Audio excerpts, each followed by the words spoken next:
I think what's so special about hospitality is community and connection. You know, I hear a lot of people say to me, well, how can you be sustainable? Alcohol isn't ethical, blah, blah, blah, blah, blah, blah, blah. And it's funny to me because, you know, whether you believe in God or the Big Bang or both the theories at the same time, we were gifted. We were gifted alcohol. Fermentation is a natural occurrence. And the feelings you get from drinking fermented drinks and that, you know, that slight tipple, that ability, they say in vino veritas in Latin, in wine there is truth. Mm-hmm. And that social lubricant that we need in order to connect and go beyond, I think is a really powerful thing. And it's a spiritual thing. You know, alcohol has been used in spiritual rituals since beyond the time of civilization. So connection and community. And I think if we were to remove alcohol completely from our society, we would struggle. We would have to find alternative substances to alterate our states.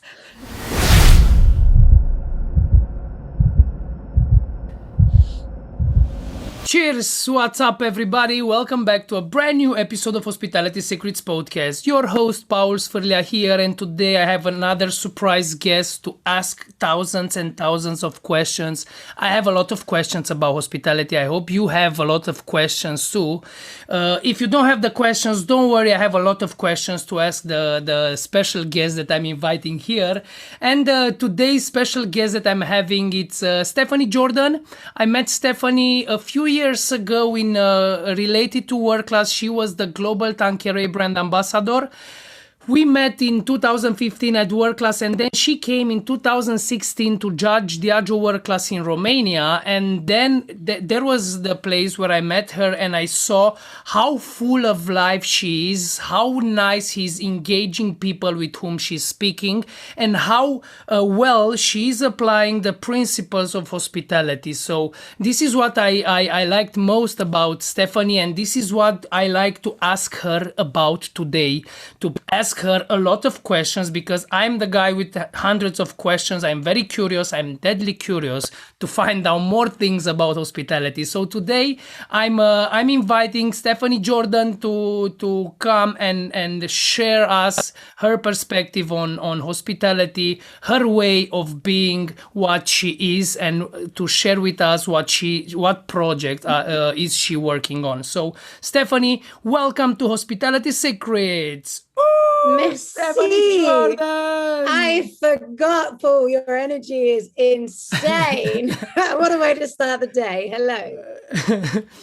I have to match your energy. I always saw your high energy because you managed to entertain people just by your presence being there. So thank you very much for accepting the invitation.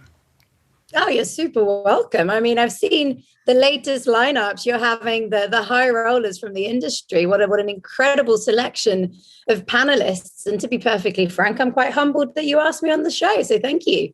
You are welcome. I'm asking to all the people from who wants to share about hospitality, the mentors from the hospitality industry, people whom I admire. I like to ask questions because I'm very curious. Where are you now? Curiosity killed the cat, Paul. Be careful. But no, I agree with you. I think curiosity is one of the greatest values of life. And I, like you, ask many questions, but I do hope today I have many answers. And I'm very well. We're in Amsterdam at the moment. Not such a sunny spring, but this is the life in the Netherlands below sea level. So definitely the weather is not bringing me joy, but other things are. There are other things that can bring joy, and we have to look for them. So, absolutely. I have like a quick question. I have to show. It's just a teasing before asking you the question. What projects are you working on in this period? It was like a small teaser.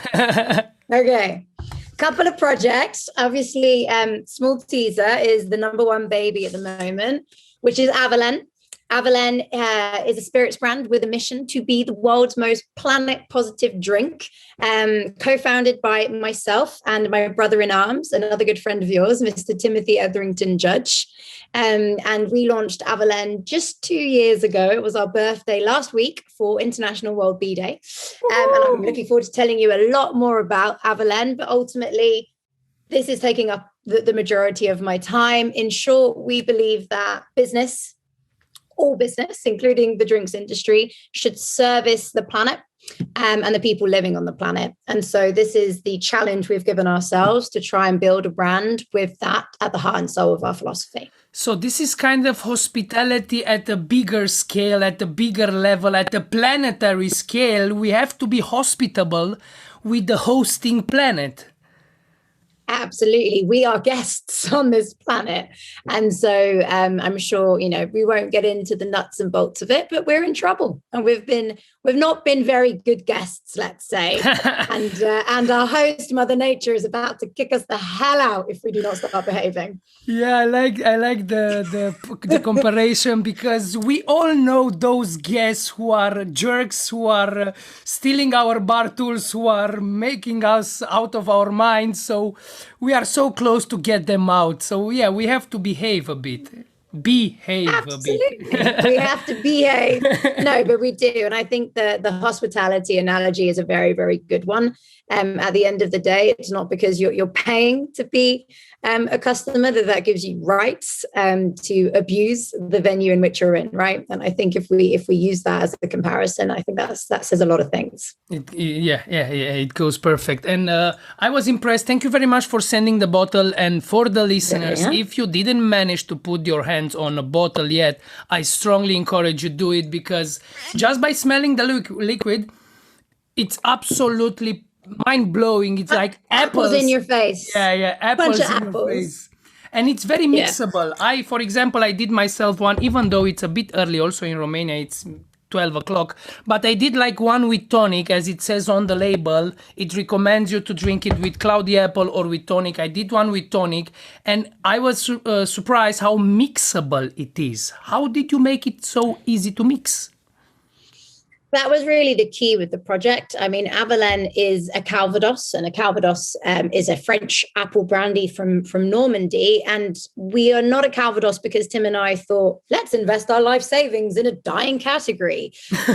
No, we're a Calvados because Tim and I asked ourselves the question of what would be the world's most sustainable drinks brand. And we did this kind of analogy whereby we came to realize that what you make things from, the raw material, the original ingredient which gives you booze, actually is the thing that has the biggest ecological impact. But our industry has been very focused on talking about packaging and bottles and recyclability and, maybe distribution and marketing. But we're not really talking a lot about that raw material, the cereal, the agave. Yeah, we're talking about terroir, but we're not talking about the agriculture. We're not referencing the fact that they're monocrops, that there's pesticide abuse, that we use irrigation, that we burn sugarcane fields down in order to harvest them and have the saffron release tons of CO2 into the sky. We're not talking about all these really, really important issues that are actually the ones that are responsible for more than 70% of the ecological impact. And so once we did that analysis and we looked at water use, pesticide use, biodiversity loss, so on and so forth, we actually realized that apples, hands down, apples are the most sustainable thing to make drinks from. And that led us on a journey, and it led us on a journey to Normandy, to France, to the orchards. And, again, we love fermented drinks, but our vision wasn't cider. Our vision was very much the distilled big brother.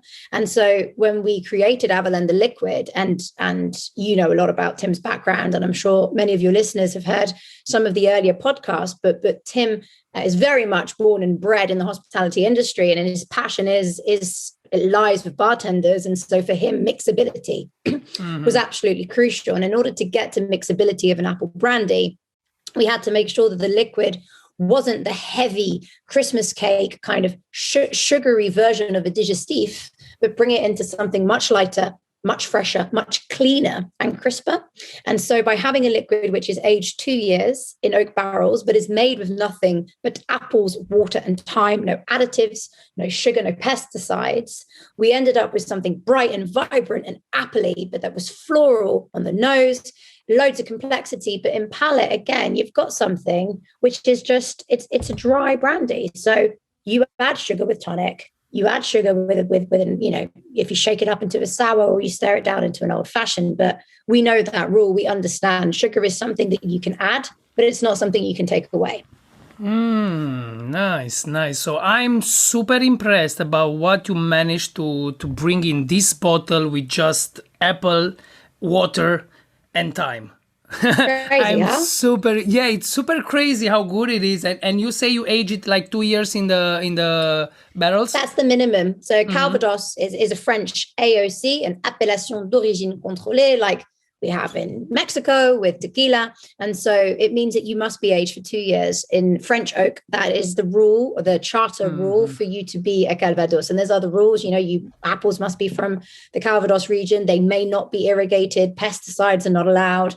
And there's up to 200 varieties of apples. We actually use 40, which is already loads. Whoa. So it's full of biodiversity. Every single apple that went into this was pollinated by a wild bee, which is amazing. We use hardly any water, a little bit of water to wash the apples, obviously some water to bring down the distillate to 40 ABV, but there is only natural irrigation, natural fermentation. I mean, honestly, we could talk about Calvados for hours, and we could talk about Avalon for more than that, but it's just back to really humble agriculture, permaculture, working with animals, crops, rotating, in nature, harmoniously with men. And it just really shows you that there was another way of doing it that worked a little bit better than the industrialized versions of monocrops that we're now finding ourselves drinking in the back bars.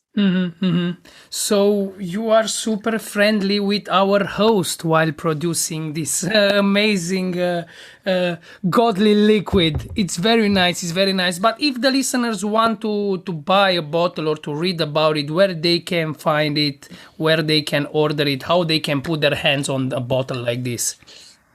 So we are a startup, and you'll come to find that the biggest challenge that you have as a startup drinks brand are two things. One is your route to market, so your distribution, and two, of course, is your marketing budget, your ability to build the brand before the sales take place. So those are our big challenges, which means that it takes a lot of time for us to seed the brand. Now, in 2 years' time, we've already got about 10 markets online. So we're available in Australia, in the UK, in Spain, in France, and soon to be in Canada. So for now, it really has to be specific to those regions. The best thing you could probably do is go online and see if there's any e-commerce delivering to a country that maybe doesn't currently have a distribution in place. Otherwise, it's that good old classic thing, Paul, when people used to travel to London and buy Angostura bitters because you couldn't get them anywhere else. So for now, I think we're going to have to be in bartenders' suitcases until we get distribution in Eastern Europe. So shipping, Amazon or other shipping sites, for sure you can find them there and they will ship it. You just send me a bottle. For sure you can, but I would caveat Amazon, for us wanting and striving to be the most planet positive, that goes above and beyond Mother Nature. It's also the people living and working on this planet. And actually for us, doing business with like-minded companies is crucial. Amazon is not one. There's a lot of ethics around business, and we actually have a bit of we're finding ourselves challenging the concept of profit. We believe that, you need to create margin so that you can hire teams, or, you can do some amazing work, build your brands, have fun, etc. But that you should be left with a huge pot of money at the end after doing all that doesn't seem quite right and in harmony. So again, for us, working with like-minded people, I would strongly advise people to look for independent retailers versus Amazon whenever possible. Nice. So it's not just about the apples that go inside. It's not just about the bottle that is keeping the liquid. It's about every single the part. Culture. Yeah. Every single constituency that is working to bring it in your hands from zero, from Correct. ground to belly. Correct. From blossom to bottle. And I mean, again, Paul, I know you share this with Tim, if I'm not mistaken, but he has been vegan for 20 years and he does it for environmental reasons above and beyond, and it's because he cares so much. And so even things like that, building that into our company culture, if we host events, you will not find any meat. Now, I'm a flexitarian and I'm very conscious of where I source the meat that I do eat, but it's just really important. We bank with a bank called Triodos. Even the cards are made from bioplastics, but they are a sustainable bank. They do have only green companies, so no non-renewable fossil fuel companies, for example. Even our POS is purposeful. We make sure that nothing ends up in landfill. The bottle is lightweight, reducing carbon footprint, recycled apple paper, labels, vegetable and vegan dyes, absolutely no plastic on the bottle. All these things which micro, but when you add them all up, become macro. And so with Avalon, the proposal isn't just a bottle of eco-friendly Calvados, it's an ecosystem, and the companies we work with to deliver the product, replacing any form of plastic into, we've got this amazing partner called FlexiHex.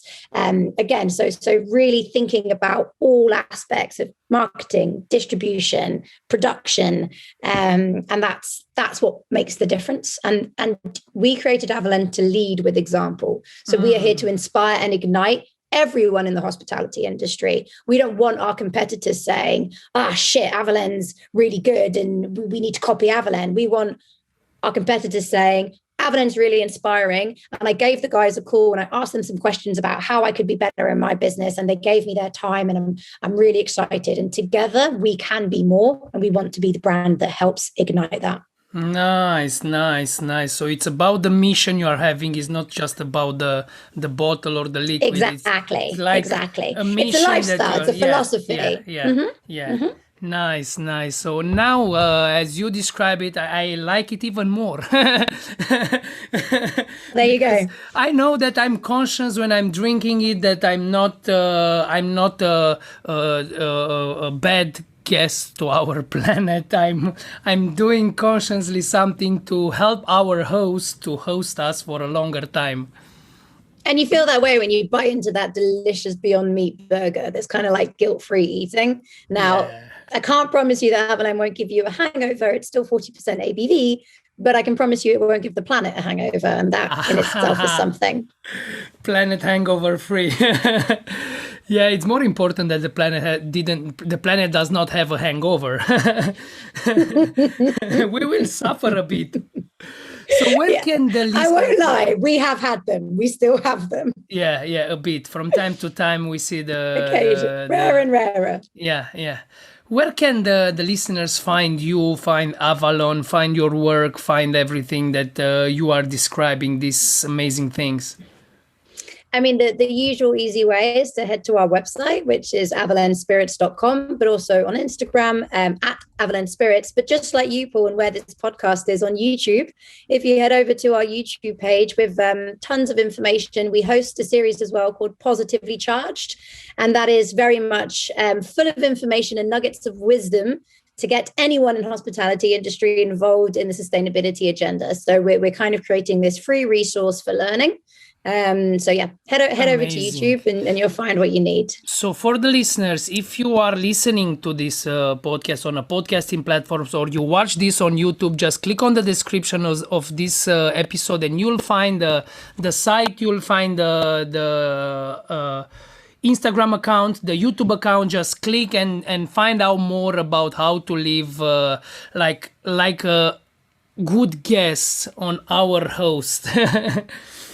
So for more resource, just click on the description and follow the links to find out more about sustainability, about Avalon, about Stephanie and their big mission to make the world a better place and get rid of the hangovers of our planet. Love it. So now we know a bit what you are doing. I think you are doing many other projects beside you are...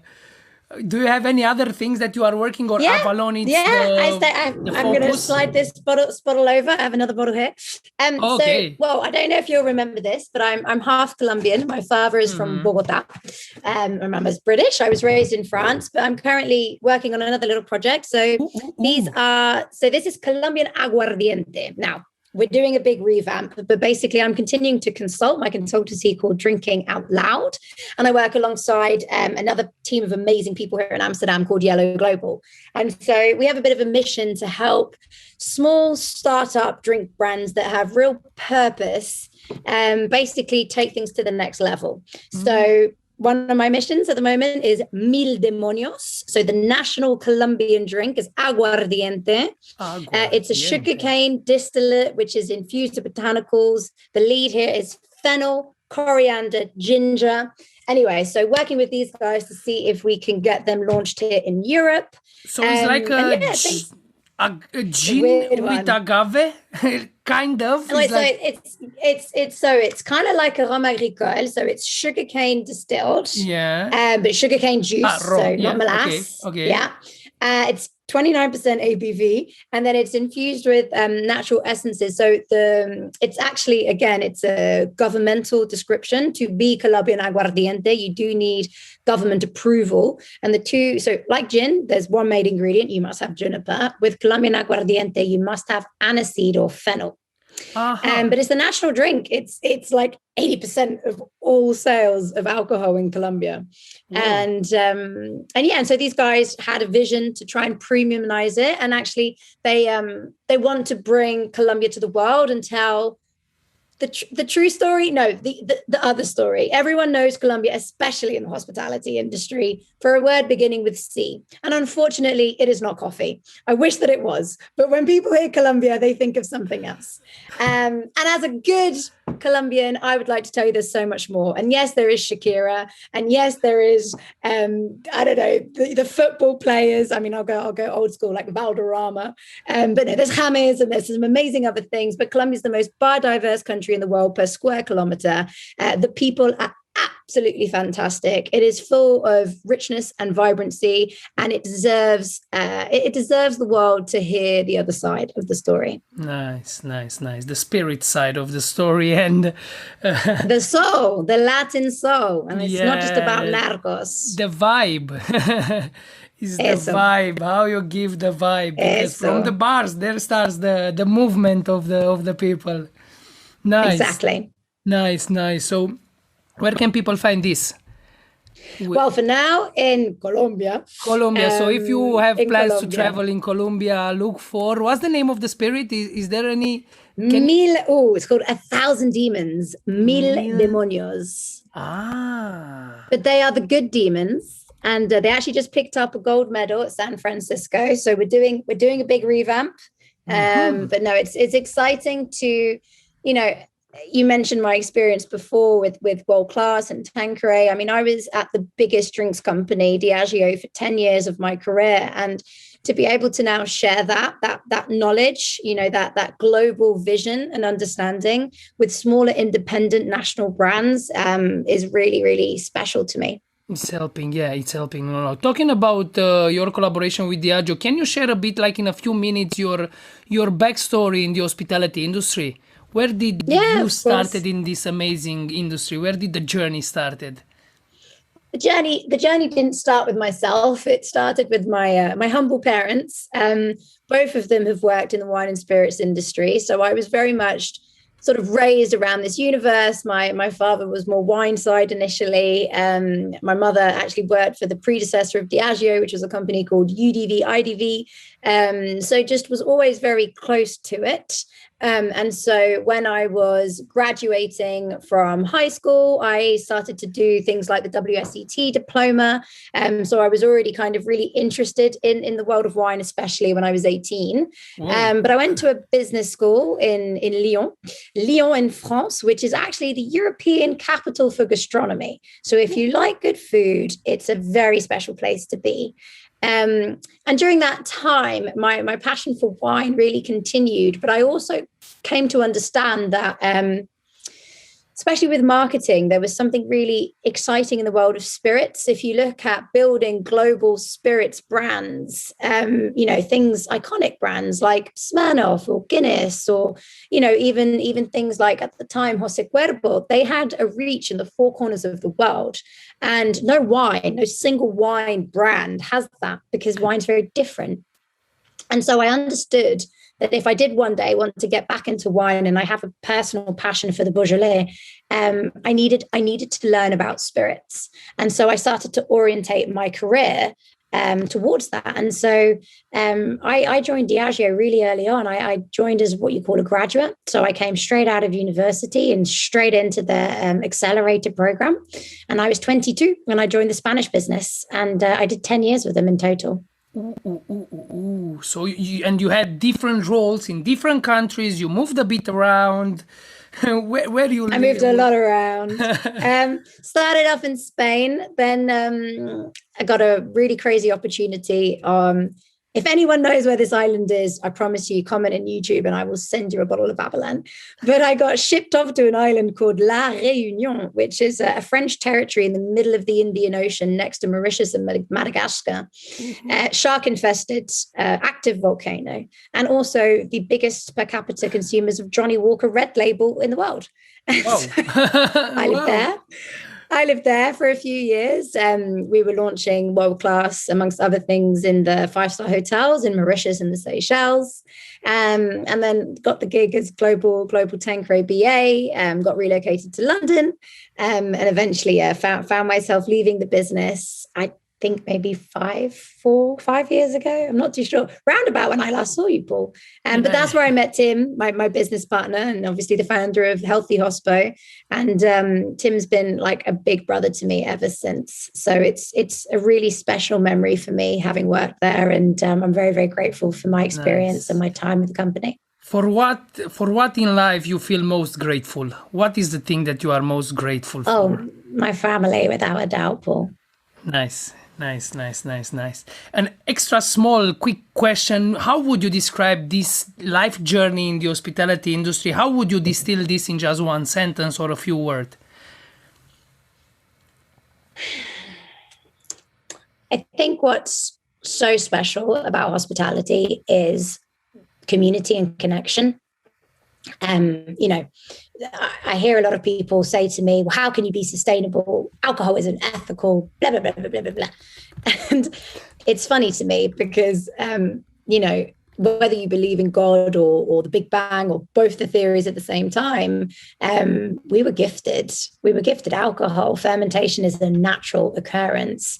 And the feelings you get from drinking fermented drinks, and that slight tipple, that ability, they say in vino veritas in Latin, in wine there is truth. Mm-hmm. And that social lubricant that we need in order to connect and go beyond, I think, is a really powerful thing. And it's a spiritual thing. Alcohol has been used in spiritual rituals since beyond the time of civilization. So connection and community. And I think if we were to remove alcohol completely from our society, we would struggle. We would have to find alternative substances to alterate our states.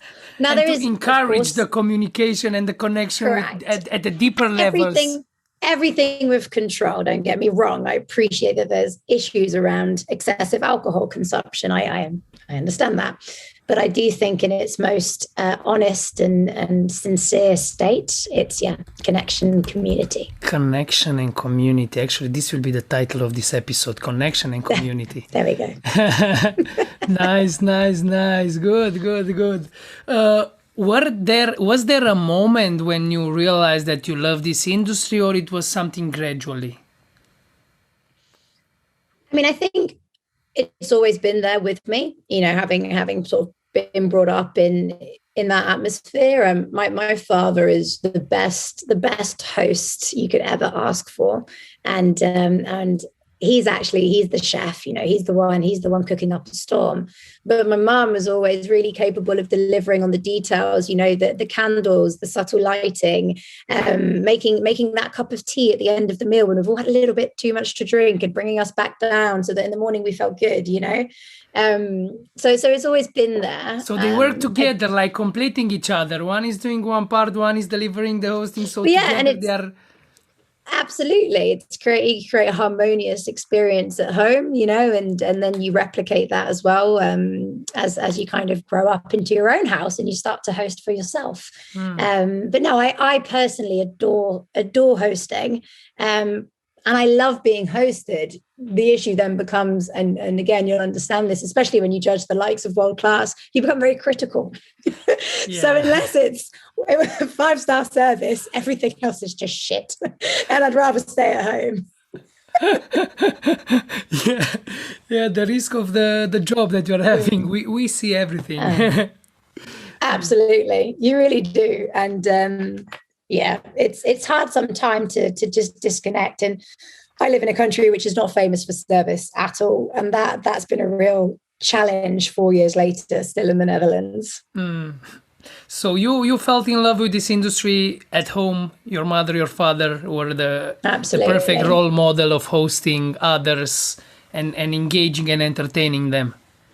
Yes, and there was the thing me and my partner continue to replicate is that, it never ends. If you want more in our house, there's always more. And I like that a lot. Nice. So we're going into the main question of this podcast. Actually, the podcast is Hospitality Secrets. We are supposed to talk about hospitality most. I'm very passionate about hospitality. And I strongly believe that during these hard times, during this crisis, we need more hospitality between us to show to our fellow other human beings, to show them more hospitality, to be more caring, to care more for other people. So the main question of this podcast, and my biggest burning question, it's for you, Stephanie Jordan, what is hospitality? In Spanish, we say mi casa es tu casa. The heart of hospitality for me is making people feel at home in whatever space you're hosting them in. It's creating that sense of safety, of comfort, allowing for people to let their guard down and be themselves. That would be my answer. Nice. I like it so much because usually people are answering according to their culture, their backstory, their history, and everybody is perceiving hospitality slightly different. So it's like finding out what hospitality is from all around the world, from different people with different perception. It's absolutely amazing. And it's so valuable to actually understand this concept, this philosophy of hospitality after all. So let's imagine that I'm completely new to this industry. I never worked in the hospitality and I would like to start working in a bar. How would you explain to me what hospitality is and what do I have to do to show hospitality to my guests? How would I explain it? I think I would bring up first and foremost, it's very different to me if you are a man or a woman. The hospitality industry isn't entirely fair as it currently stands. There isn't quite the same level of equality for some obvious reasons and some less obvious reasons. So say I was talking to a young woman, I would first try and understand what their calling was and what they were really passionate about. Now, was it hosting and the art of hosting, which is an absolutely fantastic and crucial element of the overall hospitality industry? But was it more perhaps behind the scenes? Was it behind the bar? Were they passionate about ingredients? And then did they have that, complete and utter obsession with making drinks? And they're sort of two very different things, and it could be the same for a chef. And I think just sort of understanding and helping someone connect with their true selves before they start going down the obvious paths would be my starting point. And for a young boy? The same. Same? The absolute same. Don't just follow the trodden path. It's important that you make tracks that matter to the planet, but that matter to yourself. And I think a lot of people have to get through their 20s to really connect to their callings and their purposes. And then they eventually, potentially, perhaps find the courage and strength to reorientate themselves into what makes them truly happy. If we could connect faster and sooner with that and help people unlock from the beginning, I think we'd find a much more harmonious industry. Wow. So deep. So deep. Wow. Cool. What's the difference between offering a service and offering hospitality?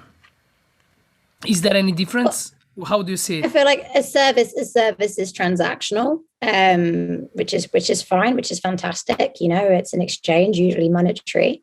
I think hospitality is the sense of going above and beyond. It's bringing you, your essence, your person into a situation which on paper you're not paid to do. It's not in your role profile. No one says you must, on top of earning your hourly wage, bring your magic. But I'd say it's bringing all of yourself.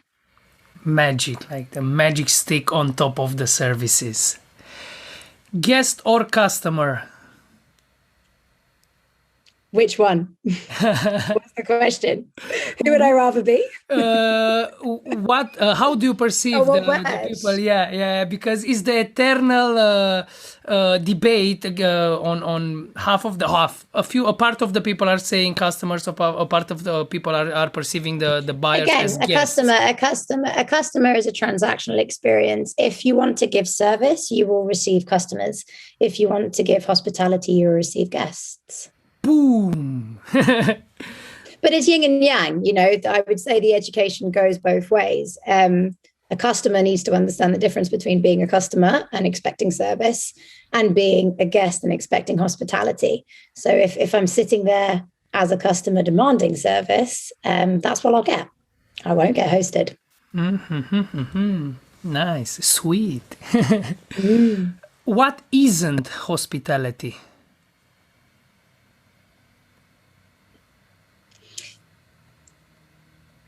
It isn't being unprofessional. You need to be professional. Yeah. Nice. Well said. Ooh, how much I like it. This is fun. Like a game. Yeah. I tried to do it like a bit more gaming way of how can... I'm just scared you're going to go, wrong answer. There is no wrong answer. There is no wrong answer here. Out, exit. Red. Yeah. That's one ticks. Tick. It's everything on point, on track. It's like music for my ears. I'm glad. How can we engage our guests while offering them hospitality? How can we engage them, capture them in the stage that we want to put on? People talk about this a lot with activism. So people that are marching with Black Lives Matter or Extinction Rebellion.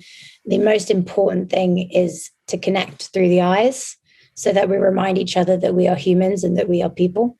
And I think the ability to look into somebody's eyes and create that instant humanization, it takes you away from that customer service exchange and it takes you straight back into the human element.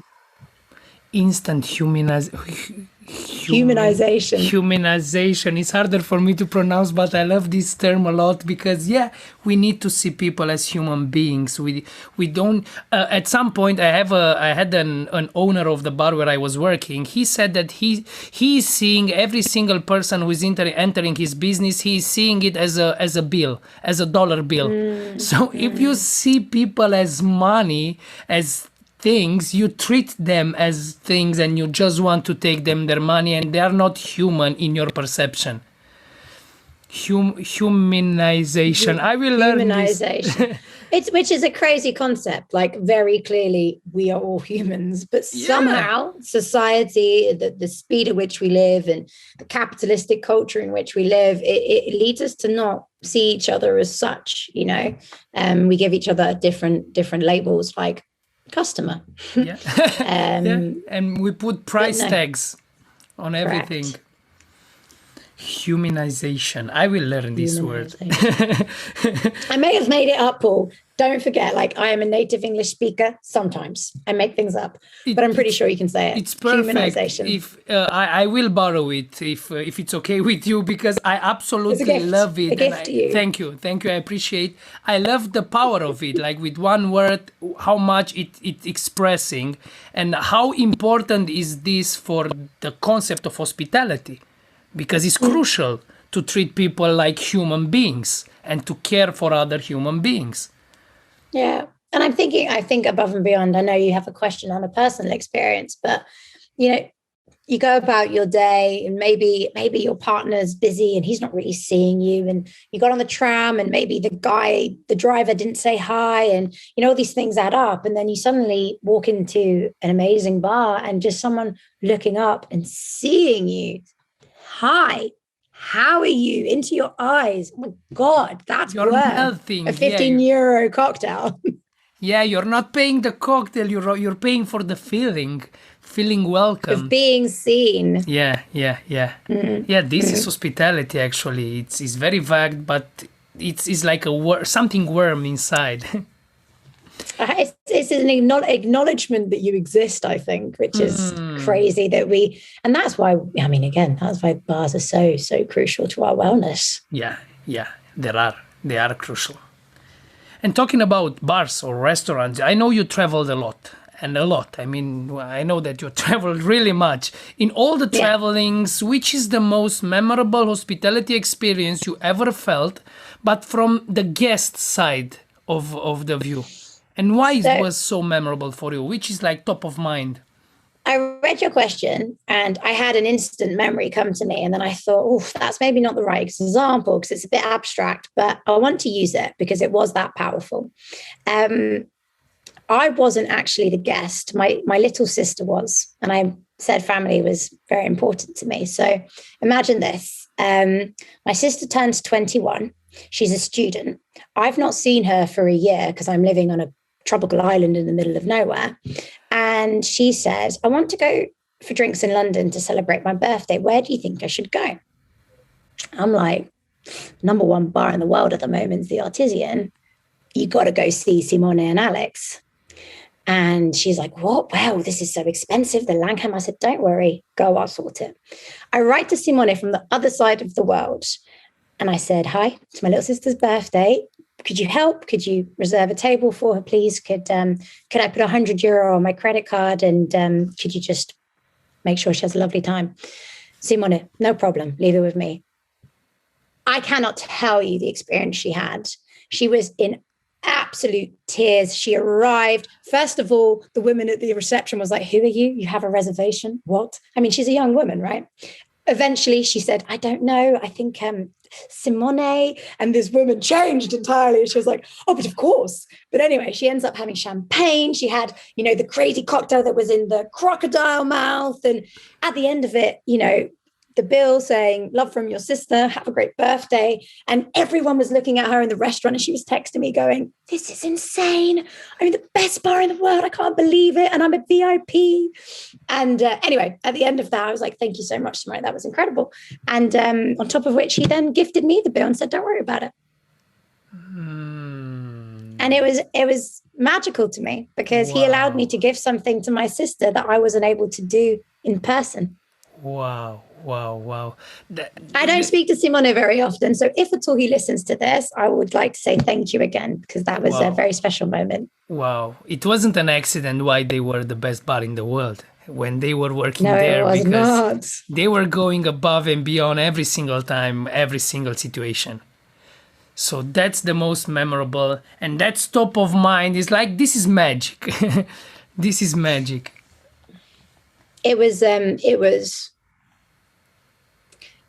It's an important memory for me because it showed me how powerful our industry could be.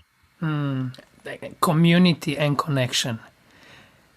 So if you manage to connect with people and be a community, it's like you can do magics. Can you imagine? It's very special.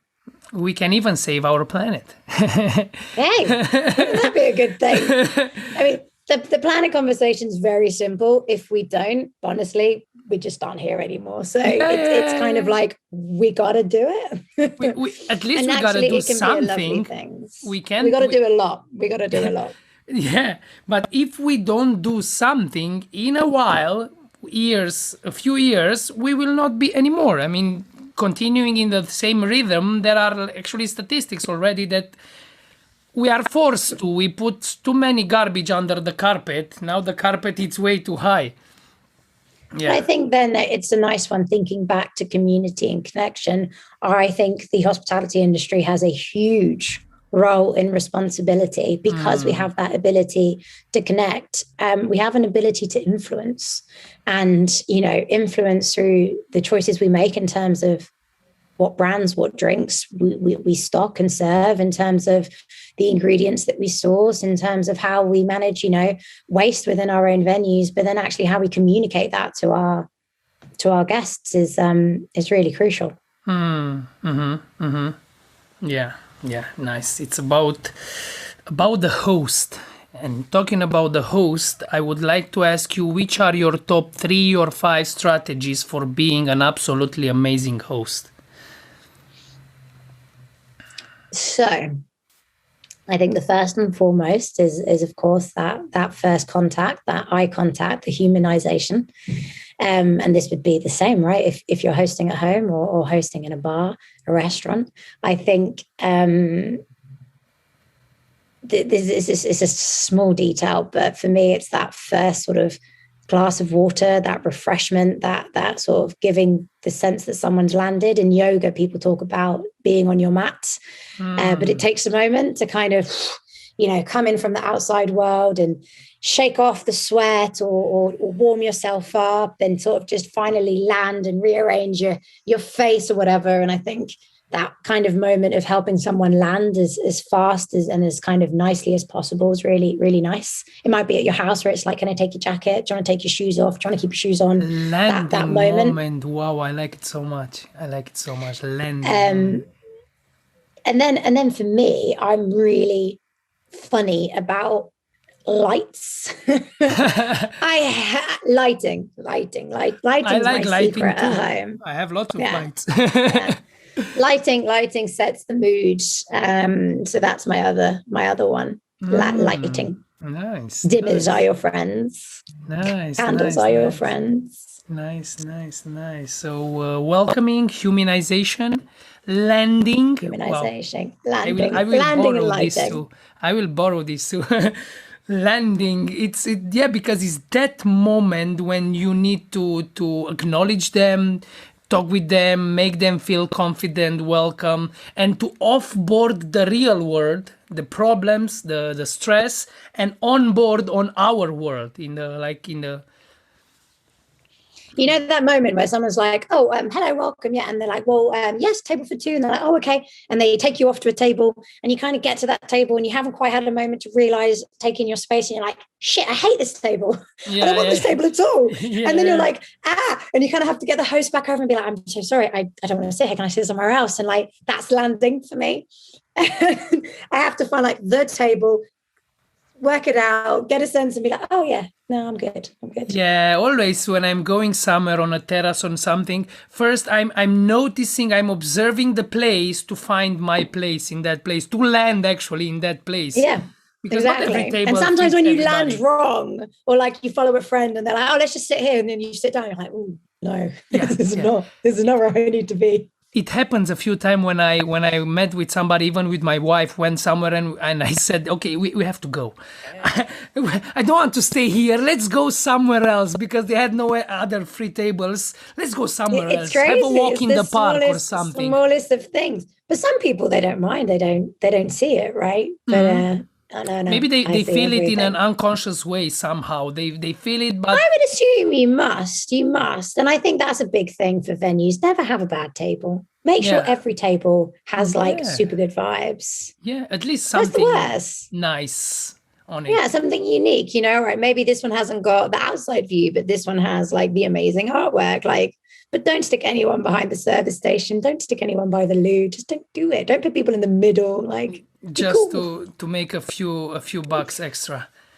Yeah, ruins it. Yeah, you ruin the experience. Like you're offering the service, you're offering the same service, but the hospitality is suffering. The cherry on Exactly. top, above and beyond. That cherry on top, by the way, is usually called a tip. Exactly. If you offer hospitality and above and beyond, you'll Might get the be a cherry. Yeah, yeah, you might be a cherry. Absolutely. What is your secret sauce? Being at Hospitality Secrets, it has to be something about secret. And the question is, what's your secret sauce for being successful in the hospitality industry?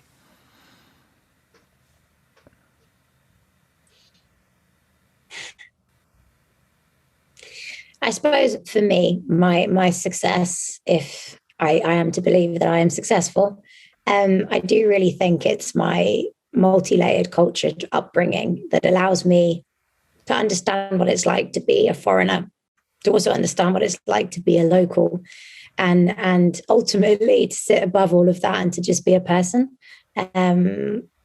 And it's back to that word, it's the humanization. Your interactions with me at a professional level will always be incredibly human. And I think that makes a difference for many of my clients now.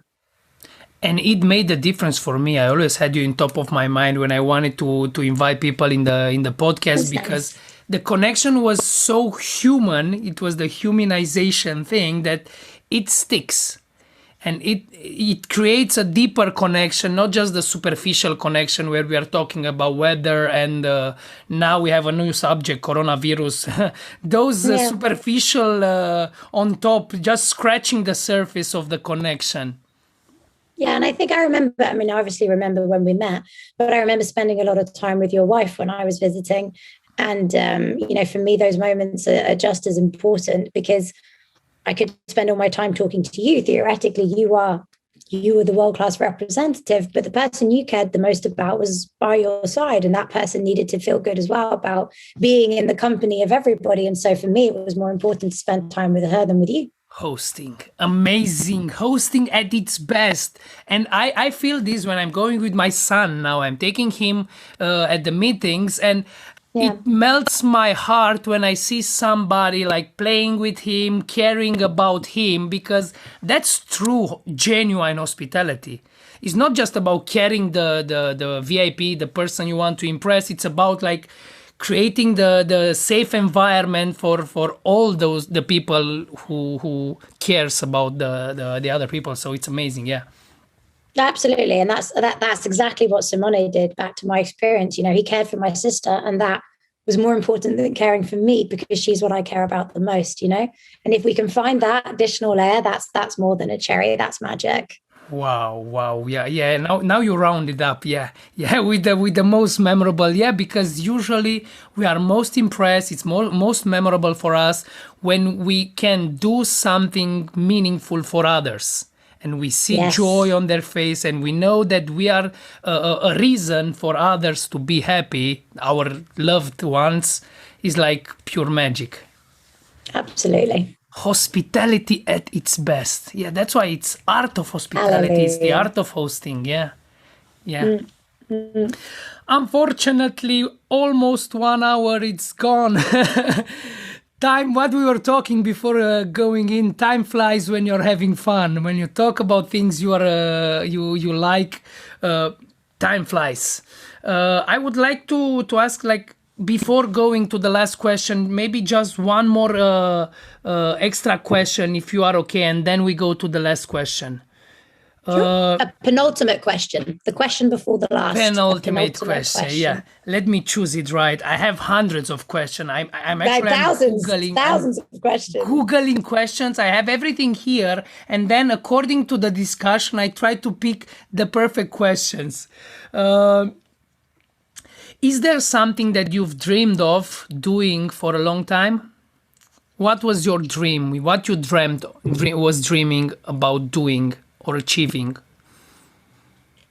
To be perfectly honest, I think I'm doing it. It's hard to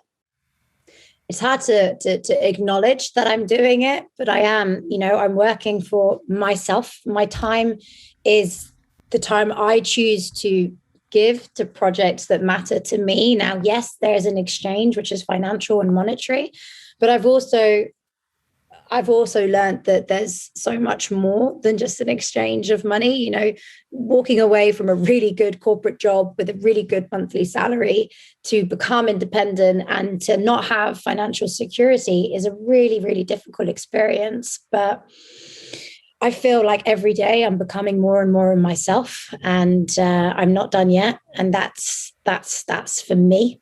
That's currently what my success feels like. And I think this is the definition of success. And if you want to achieve this, you just shared your secret sauce on achieving this, because success is different for every person.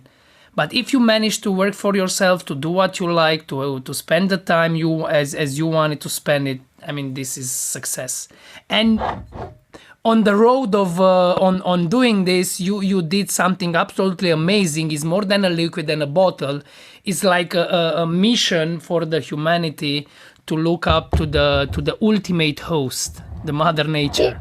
Mother Nature. You know, here is hoping if we are able to build this and grow this the way that we want and positively impact the industry, you know, Tim and I will be able to know that we've left a legacy that has done good. You know, I'm not a mother yet. I might be. Who knows? You know, you are a father, and we can't leave things as we've found them. And I think, you know, if I had a kid and they were 10 and looked at me and said, "Well, what have you done to sort this shit out?" I'd like to have a positive answer to say, "Well, sweetheart, I didn't just make it worse." Yeah.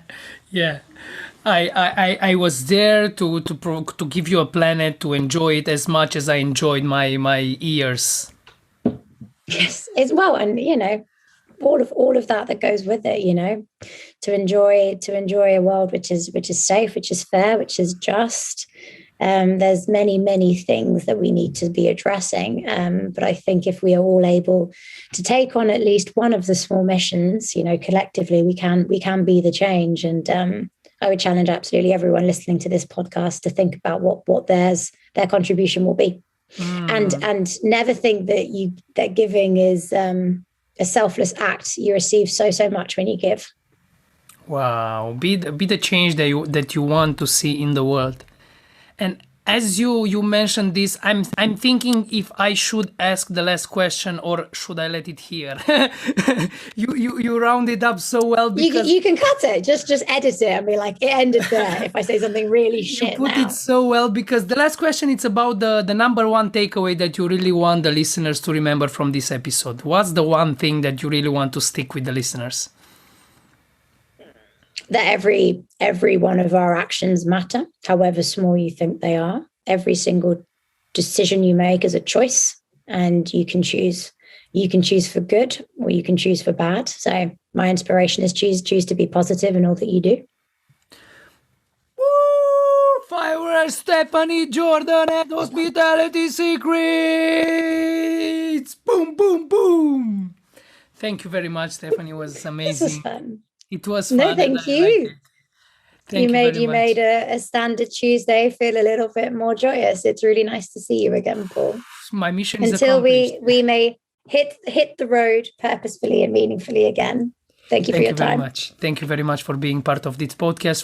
For the listeners, thank you for enjoying and for staying and listening to us while we were chatting about hospitality. I hope it was useful for you, at least as much it was useful for me, and I learned a lot. And I thank you very much, Stephanie, for the words that I'm learning. Humanization. And landing. Landing. For me, this was the most memorable takeaways that I will take. I hope you have something you took from this episode and will make your life in the hospitality industry better and on this planet better. So that's it for today. See you next week. Thank you very much for being part of this podcast. Cheers.